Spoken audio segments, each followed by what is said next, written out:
Hey, what is good everyone, Chris here, welcome back to the channel, and today we're talking about Apple ProRAW. We all waited for this feature that Apple promised when they released the iPhone 12 line. Actually, this one is only for iPhone 12 Pro and iPhone 12 Pro Max. I do have the Pro Max, as you know already from my previous video that I'm gonna put up here somewhere. And yeah, today we're talking about the ProRAW. It's finally here with the new update of the iOS 14.3. So let's see what it can do.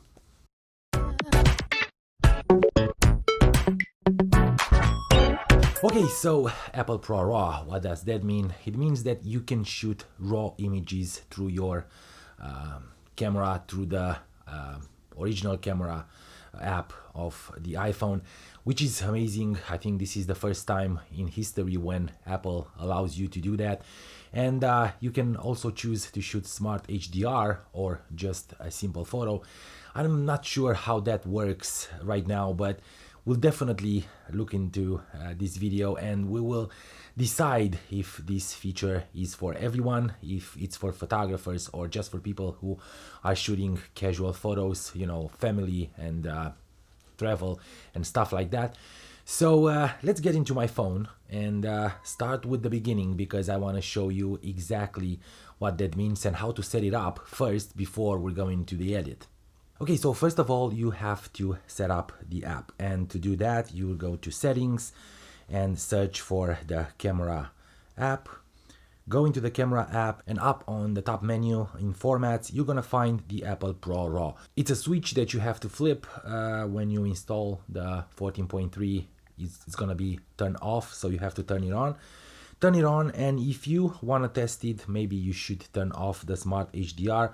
I did, I shoot with the smart HDR and without it to see what's the difference, and we're gonna talk more in a future video because I want to have a full comparison about the Apple ProRAW and the original RAW in one of these cameras. This is the Fujifilm X Pro 3. It doesn't matter, I just want to see if it's a big difference in the RAW format, and if you can do better with the camera than you can do with the phone, and so on and so forth. Don't forget that these devices have very small sensors, but they're still working very well with the computational photography, and Apple actually did a great job this year.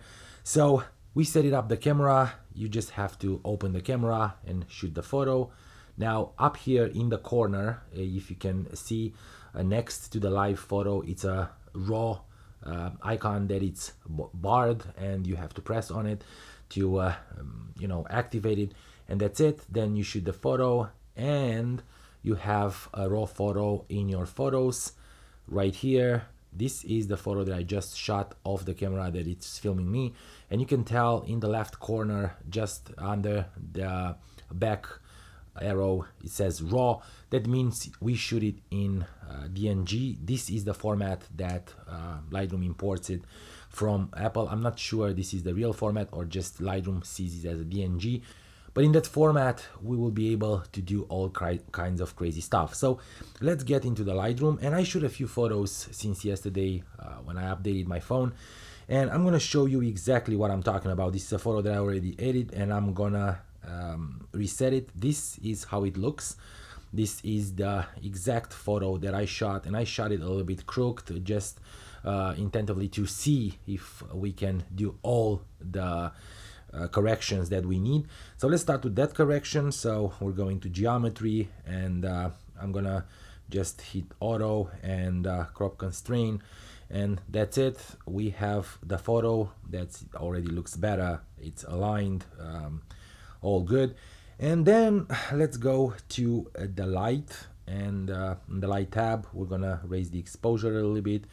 We're gonna do a little bit of a contrast. This is not exactly the workflow that I'm following when I'm editing my photos, and I'm doing it now for this video, you know, a little bit in rush. But if you want a video about my workflow and how I'm editing my photos to get the results that I'm getting, and most of them are on Instagram, so if you're not following me, just go ahead and follow. It's easy, just press the button, and we can talk there, we can have conversations about how to edit, how to shoot photos, how to choose your composition. Also on Twitter I'm putting all kinds of BTS. These images are already uploaded there in the fleet area or in the story. You can get more out of that, so don't forget to follow me on social media. So let's give it a little bit more contrast. The whites are already raised up and I don't like that. I'm gonna get them down. I'm gonna get down the highlights as much as I can. And now this is where the dynamic range shows. We're raising up the shadows and oh my god, that looks amazing. So we have, as Apple says, 14 to 15 stops of dynamic range depending on the situations that you're shooting. This is a very contrasty situation. It was the sun rise in my backyard, and as you can tell, the shadows are harsh on the original one, but you can definitely soften and you can give them a little bit more light in the shadow and get down the highlights. I actually like this photo a lot. There's so many levels of colors and so many levels of contrast. Perfect. Now maybe get the blacks a little bit down to create even more contrast because we lowered the whites, and we're good. I'm gonna go to the curves and do my usual, just make the S curve that I like to have in my photos. They make them look a little bit vintage, and I am a vintage person, so that's how I'm shooting. Now it looks pretty nice, pretty well. Let's go into the colors. I'm actually pushing all this to see if the format is gonna, crack, if this RAW, it's actually a fake RAW, but it seems that it's not. It actually looks very well. Let's go into the shadows, and because I like to have a little bit of a bluish shadows, a little bit of a blue-green, mostly a let's say a teal version in my shadows, and then maybe raise the midtones a little bit towards orange, something like that. And then we're gonna go to highlights, and again we're gonna make them a little bit more orangey, reddish. Yeah, this looks pretty good. It looks amazing. It actually looks like a portrait film, which I do love. Maybe in HSL doing a little bit of saturation for the oranges, lower the saturation for the blues. I have a problem with the blues, and make them a little bit more towards turquoise or teal. I don't like straight blues in my photos, like those perfectly blue skies. Only when I have very contrasty colors in the foreground. But like I said, I can do a workflow edit for you guys to see how I'm editing, to show you how I'm doing all the photos that I'm doing, and maybe lower the luminance on the sky a little bit more. Yeah, this looks pretty good. And we're done with the colors. Let's go into effects and give it a little bit more texture, maybe a little bit more clarity. And then the vignetting to create that,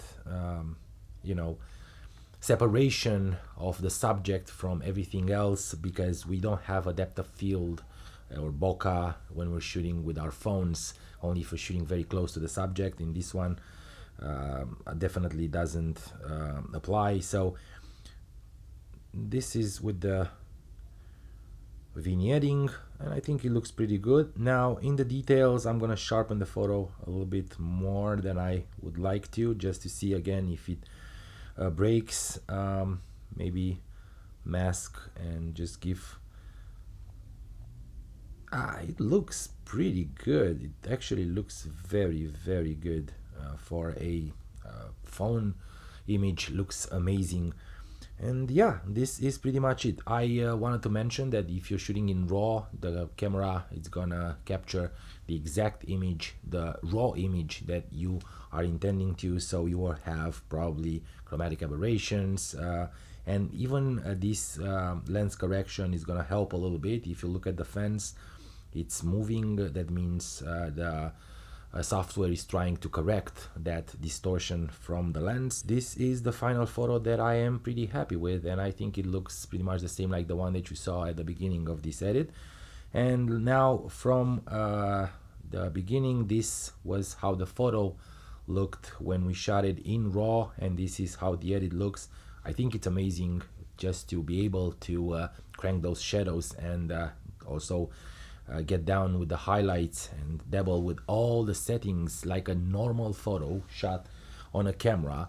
And the sensor looks very nice. You can tell on this wall here that the resolution is there, nothing is lost. Maybe a little bit because I'm zooming in on the roof up there, but the fence looks very good. This is what Apple RAW can do. And if you are happy with this video, please don't forget to subscribe to the channel. Actually, I just realized that actually YouTube told me that you guys are not subscribing to this channel. What's going on? Just press that button, hit it. We need to create this community and talk about photography, this beautiful art, this beautiful trade that many of us are doing it, maybe intentionally, professionally, or amateurish. It doesn't matter. You have to learn how to do it perfect. And also give these videos a thumbs up. It's super important for the algorithm. It's super important for me and for this channel. I will hope that you're gonna put the comments in the box down below and let me know what is that you enjoy shooting with your phone. What exactly are you doing with your phones? Why are you shooting street photography or family photos, videos, and so on and so forth? And I will definitely see you in a bit.